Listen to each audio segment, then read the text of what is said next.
ಲೋಕಸಭೆ ಚುನಾವಣೆಗೆ ರಾಜ್ಯ ಬಿಜೆಪಿ ಸನ್ನದ್ಧವಾಗ್ತಾ ಇದೆ. ನಿನ್ನೆ ಇಡೀ ದಿನ ರಾಜ್ಯ ನಾಯಕರಿಗೆ ಅಮಿತ್ ಶಾ ಅವರು ಪಾಠವನ್ನ ಮಾಡಿದ್ದಾರೆ. ಪಾಠದ ಜೊತೆಗೆ ರಾಜ್ಯ ನಾಯಕರಿಗೆ ಖಡಕ್ ಸೂಚನೆಯನ್ನ ಕೂಡ ನೀಡಿದ್ದಾರೆ.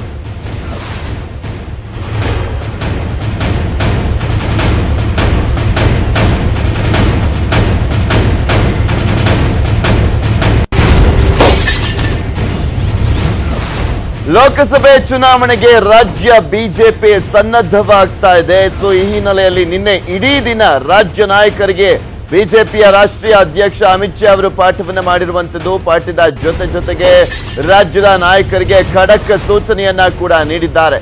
22 ಎಂಪಿ ಸೀಟ್ ಗೆಲ್ಲಿಸಿಕೊಟ್ರೆ ಬಂಪರ್ ಬಹುಮಾನವನ್ನ ಕೊಡ್ತೀವಿ, 22 ಸೀಟ್ ಗೆಲ್ಲಿಸಿ ರಾಜ್ಯದಲ್ಲಾಗುವಂತ ಬದಲಾವಣೆಯನ್ನ ನೋಡಿ ಅಂತ ರಾಜ್ಯ ಬಿಜೆಪಿ ನಾಯಕರಿಗೆ ಬಿಜೆಪಿಯ ರಾಷ್ಟ್ರೀಯ ಅಧ್ಯಕ್ಷ ಅಮಿತ್ ಶಾ ಅವರು ಬಂಪರ್ ಆಫರ್ ಅನ್ನ ನೀಡಿದ್ದಾರೆ.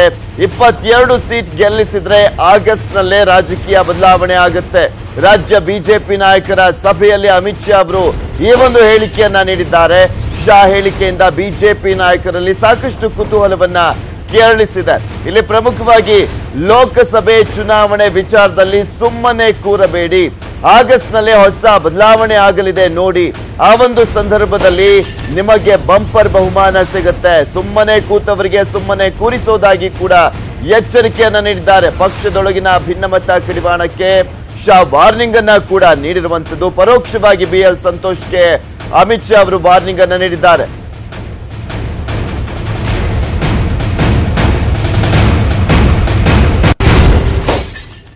ಇನ್ನು ಘಟಬಂಧನ್ನಿಂದ ಪ್ರಯೋಜನ ಇಲ್ಲ ಎಂದು ತಿಳಿಸಿ ಜನರಿಗೆ, ಇದರಿಂದ ದೇಶಕ್ಕೆ ಯಾವುದೇ ರೀತಿಯಾದಂತಹ ಪ್ರಯೋಜನ ಇಲ್ಲ, ಇದನ್ನ ಮನೆಗೆ ಮನಮುಟ್ಟುವಂತೆ ತಿಳಿಸಬೇಕು ಅಂತ ಕೂಡ ಸೂಚನೆಯನ್ನ ನೀಡಿದ್ದಾರೆ. ರಾಜ್ಯ ನಾಯಕರಲ್ಲಿ ಭಿನ್ನಮತ ಇರಲೇಬಾರದು, ಮೈತ್ರಿಯ ಪ್ರಮುಖ ನಾಯಕರನ್ನ ಸೋಲಿಸಬೇಕು. BSY ಸೇರಿದಂತೆ ಎಲ್ಲಾ ನಾಯಕರಿಗೂ ಕೂಡ ಕಟ್ಟುನಿಟ್ಟಿನ ಕಟ್ಟಪ್ಪಣೆಯನ್ನ ನೀಡಿದ್ದಾರೆ ಅಮಿತ್ ಶಾ ಅವರು. ಅಭ್ಯರ್ಥಿ ಮುಖ್ಯವಲ್ಲ, ಪಕ್ಷ ಮುಖ್ಯ, ಅದಕ್ಕಾಗಿ ನೀವು ಶ್ರಮಿಸಬೇಕು ಅನ್ನುವ ವಿಚಾರಕ್ಕೆ ಸಂಬಂಧಪಟ್ಟಂತೆ ಕೂಡ ಸೂಚನೆಯನ್ನ ನೀಡಿದ್ದಾರೆ. ಮೈತ್ರಿಯ ಪ್ರಮುಖ ನಾಯಕರನ್ನ ಸೋಲಿಸಿ ಅನ್ನುವ ಟಾರ್ಗೆಟ್ ಅನ್ನ ಕೂಡ ನೀಡಿದ್ದಾರೆ. ಇಲ್ಲಿ ಪ್ರಮುಖವಾಗಿ ಎಲ್ಲಾ ನಾಯಕರು ಕೂಡ ಒಗ್ಗಟ್ಟಿನಿಂದ ಈ ಲೋಕಸಭೆ ಎಲೆಕ್ಷನ್ ಅನ್ನ ಎದುರಿಸಬೇಕು, ನಿಮ್ಮಲ್ಲಿರುವಂತ ವೈಮನಸ್ಸನ್ನ ತೆಗೆದುಹಾಕಬೇಕು ಅನ್ನೋದನ್ನ ಕೂಡ ಹೇಳಿದ್ದಾರೆ. ಸೊ ಹೀಗಾಗಿನೇ ಅಭ್ಯರ್ಥಿ ಮುಖ್ಯವಲ್ಲ, ಪಕ್ಷವನ್ನ ಮುಖ್ಯ, ಅದಕ್ಕೋಸ್ಕರ ನೀವು ಶ್ರಮಿಸಬೇಕಾಗಿದೆ. ಅದೇ ಆಧಾರದಲ್ಲಿ ಜನರ ಜೊತೆ ಅಂದ್ರೆ ಬೆರೆತು ಅವರ ಮತವನ್ನ ಕೇಳಬೇಕು, ಅವರು ಮತ ಹಾಕುವಂತಾಗಬೇಕು ಅನ್ನುವ ಒಂದು ಟಾರ್ಗೆಟ್ ಅನ್ನ ಕೂಡ ನೀಡಿದ್ದಾರೆ.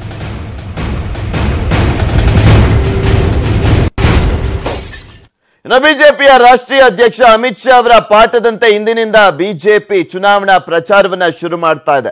ಬೀದರ್ನಲ್ಲಿ ಮೋದಿ ವಿಜಯ ಸಂಕಲ್ಪ ಯಾತ್ರೆಗೆ BSY ಚಾಲನೆಯನ್ನ ನೀಡಲಿದ್ದಾರೆ. ಈ ಯಾತ್ರೆ 28 ಲೋಕಸಭಾ ಕ್ಷೇತ್ರದಲ್ಲೂ ಕೂಡ ಸಂಚಾರವನ್ನ ಮಾಡಲಿದೆ. ಇನ್ನು BSY ಕೂಡ ಯಾತ್ರೆಯ ಜೊತೆ ಇಂದಿನಿಂದ ರಾಜ್ಯದಾದ್ಯಂತ ಪ್ರವಾಸವನ್ನ ಮಾಡಲಿದ್ದಾರೆ.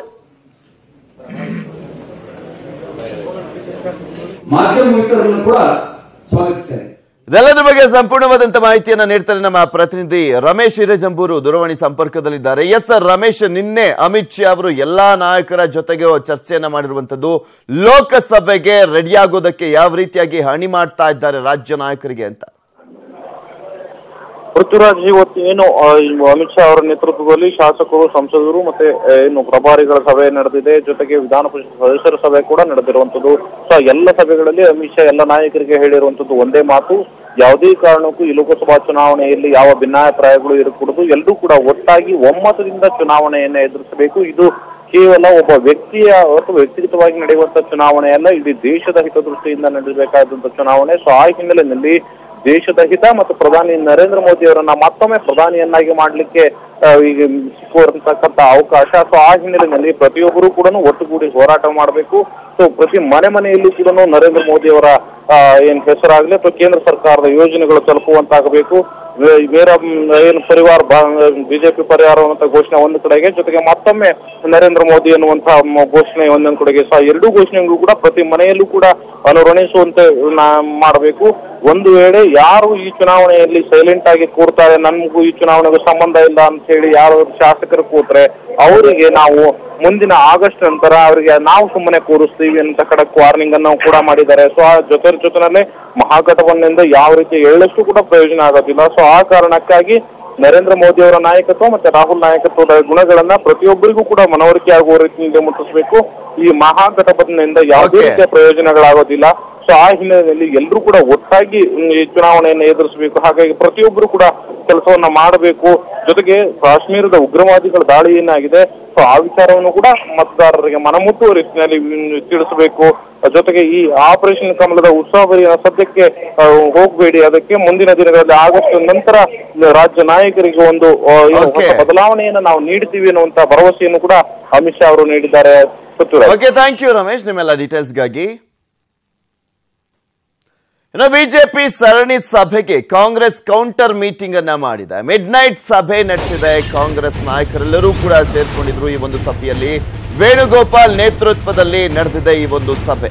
ಕಾಂಗ್ರೆಸ್ ಕೂಡ ಸಭೆಯನ್ನ ನಡೆಸಿರುವಂತದ್ದು. ಬಿಜೆಪಿ ನಡೆಸಿದಂತ ಸಭೆಗೆ ಒಂದು ರೀತಿಯಾದಂತಹ ಕೌಂಟರ್ ಸಭೆ ಅನ್ನುವ ರೀತಿಯಲ್ಲಿ ಕಾಂಗ್ರೆಸ್ ನಾಯಕರು ಕೂಡ ಸಭೆಯನ್ನ ನಡೆಸಿದ್ರು.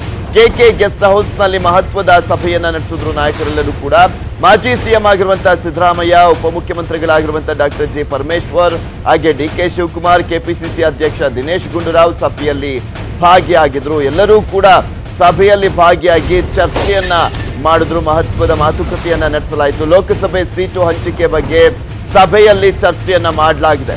ಯಾವ ಕ್ಷೇತ್ರಗಳನ್ನ ಬಿಟ್ಟು ಕೊಡಬಹುದು ಎಂಬುದರ ಬಗ್ಗೆ ಚರ್ಚೆಯನ್ನ ನಡೆಸಲಾಗಿದೆ. ಹಾಲಿ ಸಂಸದರಿರುವಂತಹ ಕ್ಷೇತ್ರಗಳ ಬಗ್ಗೆಯೂ ಕೂಡ ಮಾತುಕತೆಯನ್ನ ನಡೆಸಲಾಗಿದೆ ಅನ್ನೋದ್ರ ಬಗ್ಗೆ ಮಾಹಿತಿ ಲಭ್ಯವಾಗಿದೆ. ಇನ್ನು ಪ್ರಮುಖವಾಗಿ ಸುಮಲತಾ ಸ್ಪರ್ಧೆ ಬಗ್ಗೆಯೂ ಕೂಡ ಕೆಸಿವಿಗೆ ಮಾಹಿತಿಯನ್ನ ನೀಡಲಾಗಿದೆ. HDD ಭೇಟಿ ಬಗ್ಗೆಯೂ ಕೂಡ ಮಾಹಿತಿಯನ್ನ ನೀಡಿದ್ದಾರೆ. ದಿನೇಶ್ ಗುಂಡೂರಾವ್ ಅವರು ಸಿಎಂ ಬೆಗ್ಗರ್ಸ್ ಹೇಳಿಕೆ ಬಗ್ಗೆ ಮಾಹಿತಿಯನ್ನ ಪಡೆದುಕೊಂಡಿದ್ದಾರೆ. ರಾಜ್ಯ ಕಾಂಗ್ರೆಸ್ನ ಉಸ್ತುವಾರಿಯಾಗಿರುವಂತಹ KC ವೇಣುಗೋಪಾಲ್.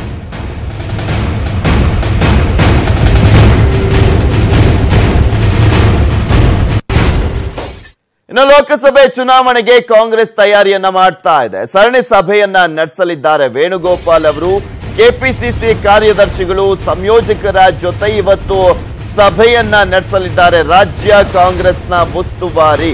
ಈಗ ಆಲ್ರೆಡಿ ನಿನ್ನೆ ಪ್ರಮುಖ ನಾಯಕರ ಜೊತೆ ಚರ್ಚೆಯನ್ನ ನಡೆಸಿದ್ರು.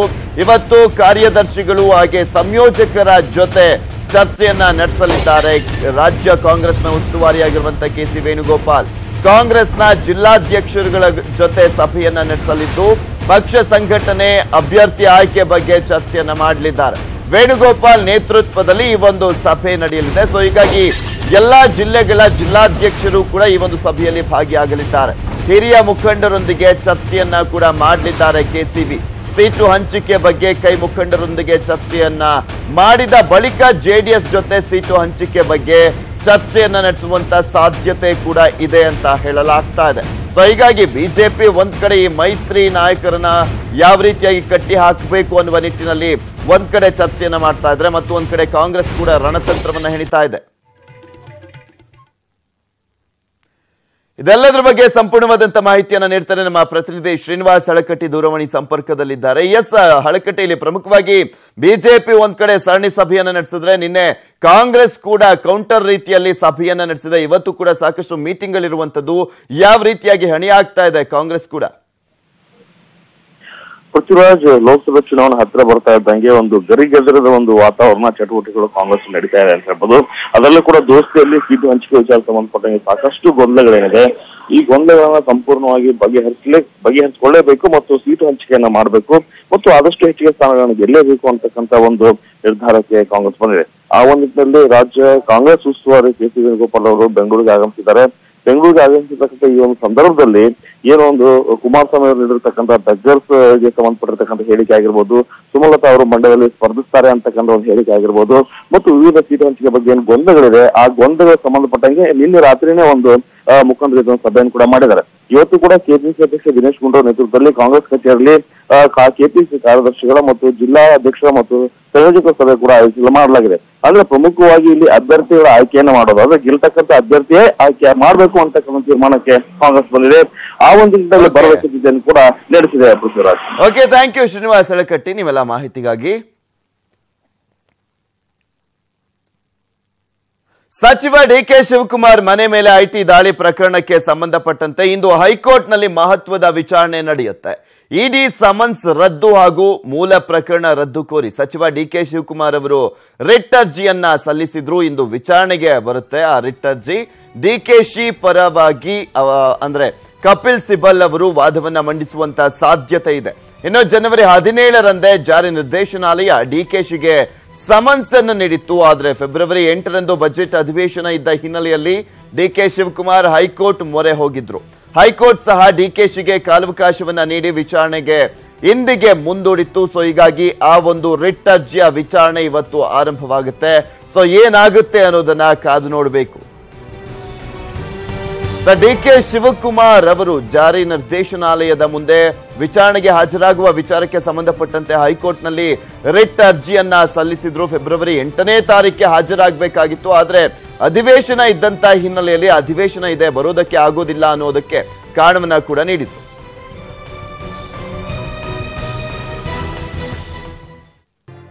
ಬೆಳಗಾವಿಯಲ್ಲಿ ಸಕ್ಕರೆ ಕಾರ್ಖಾನೆಗಳ ದರ್ಬಾರ್ ನಡೀತಾ ಇದೆ. ಕಬ್ಬಿನ ಬಾಕಿ ಹಣವನ್ನೇ ಕೊಡ್ತಾ ಇಲ್ಲ ಮಾಲೀಕರು. ರೈತರಿಗೆ ಬರಬೇಕಿದೆ ಕೋಟಿ ಕೋಟಿ ಹಣ ಬಾಕಿ ಹಾಗೆ ಹೂಡಿಸಿಕೊಂಡಿದ್ದಾರೆ ಬೆಳಗಾವಿಯಲ್ಲಿರುವಂತಹ ಸಕ್ಕರೆ ಕಾರ್ಖಾನೆಗಳು. ಸೊ ಹೀಗಾಗಿ ರೈತರಿಗೆ ಏನ್ ಮಾಡಬೇಕು ಅನ್ನೋದೇ ತೋಚ್ತಾ ಇಲ್ಲ. ಇಲ್ಲಿ ಪ್ರಮುಖವಾಗಿ ಕಬ್ಬು ಬೆಳೆದ ನೂರಾರು ರೈತರಿಗೆ ಬರೀ ಕಹಿಯನ್ನ ಸಿಗ್ತಾ ಇದೆ. ಬೆಳಗಾವಿ ಜಿಲ್ಲೆಯಲ್ಲಿ ಕಬ್ಬು ಬೆಳೆದಂತಹ ನೂರಾರು ರೈತರಿಗೆ ಬರೀ ಕಹಿ, ಸಿಹಿಯನ್ನ ಕೊಡುವಂತ ರೈತರಿಗೆ ಅಲ್ಲಿನ ಸಕ್ಕರೆ ಕಾರ್ಖಾನೆಗಳು ಕಹಿಯನ್ನ ನೀಡ್ತಾ ಇದೆ.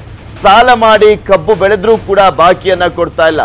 ಕಷ್ಟಪಟ್ಟು ಬೆಳೆದ ಕಬ್ಬು ಕೊಟ್ಟವರಿಗೆ ಕಡು ಕಷ್ಟ ಈಗ ಎದುರಾಗಿದೆ. ಇಲ್ಲಿ ಪ್ರಮುಖವಾಗಿ ಶಾಸಕ ರಮೇಶ್ ಜಾರಕಿಹೊಳಿ ಅಷ್ಟೇ ಅಲ್ಲ, ಶಿವಸಾಗರ ಸಹಕಾರಿ ಸಕ್ಕರೆ ಕಾರ್ಖಾನೆಯಿಂದಲೂ ಕೂಡ ಬಾಕಿ ಹಾಗೆ ಉಳಿಸಿಕೊಂಡಿರುವಂತದ್ದು. ರೈತರಿಗೆ ಬರಬೇಕಿದೆ ಬರೋಬ್ಬರಿ 30 ಕೋಟಿ ರೂಪಾಯಿ. ಇಲ್ಲಿ 2016ನೇ ಸಾಲಿನ ಕಬ್ಬಿನ ಬಾಕಿ ಹಣ ಇನ್ನೂ ಕೂಡ ಕೊಟ್ಟಿಲ್ಲ. ಈಗ ಆಲ್ರೆಡಿ 3 ವರ್ಷ ಆಗ್ತಾ ಬರ್ತಾ ಇದೆ. ಬಾಕಿ ಹಣಕ್ಕೆ ರೈತರಿಗೆ ನೀಡಿದಂತ ಚೆಕ್ ಕೂಡ ಬೌನ್ಸ್ ಆಗಿದೆ. ಹಣವಿಲ್ಲದೆ ಚೆಕ್ ಕೊಟ್ಟ ಕಾರ್ಖಾನೆ ಮಾಲೀಕರ ವಿರುದ್ಧ ರೈತರು ಆಕ್ರೋಶವನ್ನ ವ್ಯಕ್ತಪಡಿಸ್ತಾ ಇದ್ದಾರೆ. 4 ವರ್ಷಗಳಿಂದ ಕೂಡ ಬಾಕಿ ಹಣಕ್ಕಾಗಿ ರೈತರು ಪರದಾಟವನ್ನ ನಡೆಸ್ತಾ ಇದ್ದಾರೆ. ಬೆಳಗಾವಿ ಜಿಲ್ಲಾಧಿಕಾರಿ ಮುಂದೆ ಚೆಕ್ ಪ್ರದರ್ಶನವನ್ನ ಮಾಡಿ ತಮ್ಮ ಅಳಲನ್ನ ತೋಡ್ಕೊಳ್ತಾ ಇದ್ದಾರೆ, ಆಕ್ರೋಶವನ್ನ ವ್ಯಕ್ತಪಡಿಸ್ತಾ ಇದ್ದಾರೆ. ರೈತರ ಕಷ್ಟ ನೋಡಿಯೂ ಕೂಡ ಜಿಲ್ಲಾಡಳಿತ ಮೌನವನ್ನ ವಹಿಸಿದೆ. ಏನೂ ಮಾಡಕ್ಕಾಗ್ತಾ ಇಲ್ಲ ಅನ್ನುವ ರೀತಿಯಲ್ಲಿ ಕೈಕಟ್ಟಿ ಕುಳಿತುಕೊಂಡಿದೆ ಜಿಲ್ಲಾಡಳಿತ ಕೂಡ. ನೀವು ಕೂಡ ನೋಡ್ತಾ ಇದ್ದೀರಾ ದೃಶ್ಯಗಳಲ್ಲಿ, ಬಲಭಾಗದ ದೃಶ್ಯಗಳಲ್ಲಿ ರೈತರಿಗೆ ಕೊಟ್ಟಿರುವಂತಹ ಚೆಕ್ಗಳು ಬೌನ್ಸ್ ಆಗಿರುವಂತಹ ಹಿನ್ನೆಲೆಯಲ್ಲಿ ಅವರು ಆಕ್ರೋಶವನ್ನ ವ್ಯಕ್ತಪಡಿಸ್ತಾ ಪ್ರತಿಭಟನೆಯನ್ನ ಮಾಡ್ತಾ ಇದ್ದಾರೆ. 2-3 ವರ್ಷ ಗಂಟಲೆ ನಾವು ಚೆಕ್ ಹಿಡ್ಕೊಂಡು DC ಆಫೀಸ್ಗೆ ಸ್ಟ್ರೈಕ್ ಮಾಡ್ರು. ನಮ್ಗೆ ಕಬ್ಬಿನ ಬಿಲ್ಲು ಕೊಡುವಾರು, ಶಿವಸಾಗರ ಶುಗರ್ ಫ್ಯಾಕ್ಟ್ರಿ ಅವರು. ಮತ್ತು ನಾವು ಜೀವನ ಹೆಂಗೆ ಮಾಡ್ಬೇಕು? ಈಗ ಫ್ಯಾಕ್ಟ್ರಿ ಕಟ್ಟಿದ ಮಾಲಕ್ಕೆ ಕೋಟೆ ಬದಿ ಹಾಕೋಣ. ರೈತರು ಯಾಕೆ ಭಿಕ್ಷಾಪತಿ ಹಾಕಾರಂದ್ರೆ ಯಾವ ಮಿನಿಸ್ಟರು ನಮಗೆ ಹೇಳುವಲ್ಲ. ದುಡ್ಡು ಇಲ್ರಿ ಬೋಗಸ್ ಕೊಟ್ಟು ಅಡ್ಡಾಡತ್ತಾರ ಅವರು ಫ್ಯಾಕ್ಟ್ರಿ ಮಾಲಕರು. ಇವರು DC ಕ್ರಮ ತಗೋವಲ್ಲ. ನಮ್ಮ ಬೆಳಗಾವಿ ರೈತರದ ದುರ್ದೈವ ಸಂಗತಿ ಏನಂತಂದ್ರೆ, ನಾವು ಕಬ್ಬು ಬೆಳೆದ್ವಿ, ಫ್ಯಾಕ್ಟ್ರಿ ಮಾಲಕರಿಗೆ ಕಬ್ಬು ಕಳಿಸಿದ್ವಿ. ಆದ್ರೆ ಕಬ್ಬು ಕಳಿಸಿದ ನಂತರ ಅವರು ನಮ್ಗೆ ಬಿಲ್ನ ಕೊಡಬೇಕಾಗಿತ್ತು. ಆದ್ರೆ ಬಿಲ್ ಅವ್ರು ನಮ್ಗೆ ಯಾವ ರೀತಿ ಕೊಟ್ಟಾರ ಅಂತಂದ್ರೆ, ಬ್ಯಾಂಕಲ್ಲಿ ದುಡ್ಡು ಇಲ್ಲದೆ ಇರುವಂಥದ್ದು, ಚೆಕ್ ಬೋನಸ್ ಆಗಿರುವಂಥದ್ದು ಕೊಟ್ಟಿದ್ದಾರೆ. ನಮ್ದು ಏನಪ್ಪ ಅಂತಂದ್ರೆ, ನಾವು ಈಗಾಗಲೇ ನಿಮಗೆ ಕಬ್ಬು ಕೊಟ್ಟಿದ್ದೀವಿ, ನಮ್ಮ ದುಡ್ಡನ್ನು ಕೊಡಿ ಅಂತ ಹೇಳ್ಬಿಟ್ಟು ಅಹೋರಾತ್ರಿ ಅನಿರ್ದಿಷ್ಟ ಧರಣಿ ಹೋರಾಟಗಳನ್ನ ಮಾಡಿದ್ರು. ಸರ್ಕಾರ ಗಮನ ಸೆಳೆದ್ರೂ ಕೂಡ ಇನ್ನೂವರೆಗೂ ನಮ್ಮ ರೈತರಿಗೆ ಬಂದು ತಲುಪ್ತಾ ಇಲ್ಲ. ಅಂದ್ರೆ ಸರ್ಕಾರ ಯಾವ ಇದರಲ್ಲಿದೆ ಅಂತೇಳಿ ಪ್ರಶ್ನೆ ಆಗ್ತಾ ಇದೆ. ಹಾಗೆ ಇದರ ಬಗ್ಗೆ ಮಾಹಿತಿಯನ್ನು ನೀಡ್ತಾರೆ ನಮ್ಮ ಬೆಳಗಾವಿಯ ಪ್ರತಿನಿಧಿ ಚಂದ್ರಕಾಂತ್ ಸುಗಂಧಿ ದೂರವಾಣಿ ಸಂಪರ್ಕದಲ್ಲಿದ್ದಾರೆ. ಎಸ್ ಚಂದ್ರಕಾಂತ್, ಒಂದು ಕಡೆ ಕೋಟಿ ಕೋಟಿ ಹಣವನ್ನ ಹಾಗೆ ಬಾಕಿಯನ್ನ ಉಳಿಸಿಕೊಂಡಿದ್ದಾರೆ, ಕೊಟ್ಟಿರುವಂತಹ ಚೆಕ್ಗಳು ಕೂಡ ಬೌನ್ಸ್ ಆಗಿದೆ. ಇನ್ನೊಂದ್ ಕಡೆ ಜಿಲ್ಲಾಡಳಿತ ಮೌನವನ್ನ ವಹಿಸಿರುವಂತದ್ದು. ಏನ್ ಮಾಡ್ಬೇಕು ರೈತರು ಅಂತ ಹಾಗಾದ್ರೆ? ಪೃಥ್ವಿರಾಜ್ ಅಂದ್ರೆ ಬೆಳಗಾವಿ ಜಿಲ್ಲೆಯಲ್ಲಿ ಕಬ್ಬು ಬೆಳೆಗಾರರ ಸಮಸ್ಯೆಗೆ ಕೊನೆ ಇಲ್ಲದಂತಾಗಿದೆ. ಪ್ರಮುಖವಾಗಿ ಇದೀಗ ಏನಂದ್ರೆ, ಬೆಳಗಾವಿ ಜಿಲ್ಲೆಯ ಶಿವಸಾಗರ್ ಸಕ್ಕರೆ ಕಾರ್ಖಾನೆಯಿಂದ ಈ ರೀತಿ ರೈತರಿಗೆ ಅನ್ಯಾಯ ಆಗಿರತಕ್ಕಂಥದ್ದು. ಕಳೆದ 4 ವರ್ಷಗಳಿಂದಲೂ ಕೂಡ ಕಾರ್ಖಾನೆ ಚೆಕ್ ಬ್ಯಾಂಕ್ ಪಿಡಿಟ್ ಮಾಡೋ ಸಂದರ್ಭದಲ್ಲಿ ಬ್ಯಾಂಕ್ ಖಾತೆಯಲ್ಲಿ ಹಣ ಇಲ್ಲ ಅಂತ ಹೇಳಿ ಬ್ಯಾಂಕ್ ಸಿಬ್ಬಂದಿ ಹೇಳ್ತಾ ಇದ್ರು. ರೈತರ ಸಂಕಷ್ಟಕ್ಕೆ ಕಾರಣವಾಗಿದೆ. ಪ್ರಮುಖವಾಗಿ ಖಾನಾಪುರ ತಾಲೂಕಿನ ಕಕ್ಕೇರಿಯ ಒಂದೇ ಗ್ರಾಮದಲ್ಲಿ 1 ಕೋಟಿಗೂ ಹೆಚ್ಚು ಹಣ ಈಗ ಚೆಕ್ ಬೌನ್ಸ್ ಆಗಿರ್ತಕ್ಕಂಥದ್ದು. ರೈತರು ಈ ಚೆಕ್ ಹಿಡಿದು ಜಿಲ್ಲಾಧಿಕಾರಿ ಕಚೇರಿ ಮುಂದೆ ಪ್ರತಿಭಟನೆ ಮಾಡಿದ್ರು ಕೂಡ ಯಾವುದೇ ಪ್ರಯೋಜನ ಈವರೆಗೂ ಆಗಿಲ್ಲ. ಏನಂದ್ರೆ ತಕ್ಷಣ ಜಿಲ್ಲಾಡಳಿತ ಎಚ್ಚೆತ್ತು ಸಕ್ಕರೆ ಕಾರ್ಖಾನೆ ವಿರುದ್ಧ ಕ್ರಮ ಕೈಗೊಂಡು ರೈತರ ಬಾಕಿಯನ್ನು ಕೊಡಿಸಬೇಕು ಅಂತ ಹೇಳಿ ರೈತರು ಅನೇಕ ಬಾರಿ ಮನವಿ ಮಾಡಿದ್ದಾರೆ. ಆದ್ರೆ ಜಿಲ್ಲಾಡಳಿತ ಈ ಬಗ್ಗೆ ಇನ್ನೂವರೆಗೂ ಕೂಡ ಕ್ರಮ ಕೈಗೊಂಡಿಲ್ಲ. Prithviraj. Okay, thank you Chandrakant ನಿಮ್ಮೆಲ್ಲ ಮಾಹಿತಿಗಾಗಿ.